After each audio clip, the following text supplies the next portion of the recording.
Daily question. I am overweight and I walk with the aid of a cane due to physical disability and was curious about how to use my weight to my advantage if I had to defend myself. Bottom line is you can't. Um, Being overweight and having a physical disability or having a physical disability, I can't speak today, having a physical disability because you're overweight is not the same as someone who's a large person or overweight and they're a power lifter. They play football, rugby, any other sport. That's not the same type of person because those are athletes who know how to use their weight to their advantage. It becomes part of their strength. Where again, because you have the physical disability, it's actually going to be a limitation for you. But that's not to say you can't defend yourself entirely. You're just not using your weight to your advantage. Now, one of the things you have to do is you have to figure out what you can and can't do as far as stance is concerned.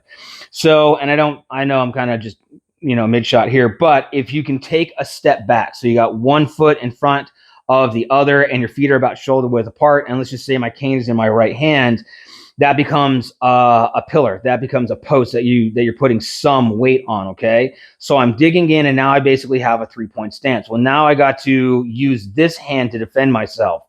My suggestion, to bare minimum, and I don't know where you live. I don't know if you're like one of our northern neighbors, like Canada or across a pond or something like that, to where you're not allowed to have pepper spray. But bottom line, I would say at least pepper spray. So this way, it's pepper spray, and you spray their eyeballs until they cry for the mommies. Okay.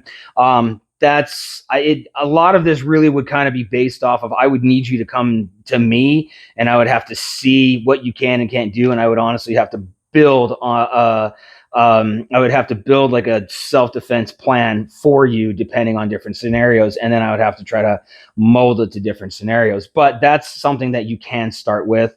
If you're into firearms, that's great, but I don't usually recommend. A lot of people are like, oh yeah, you got to get a gun. It's no.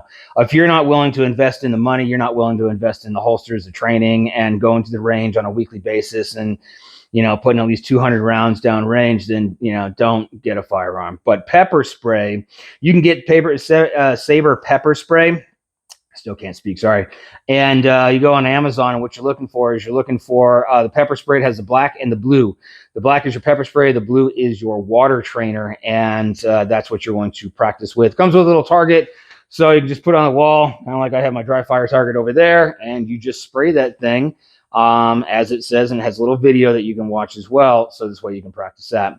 That would be my recommendation. Again, a lot of it is kind of like I would have to customize a program to you, though.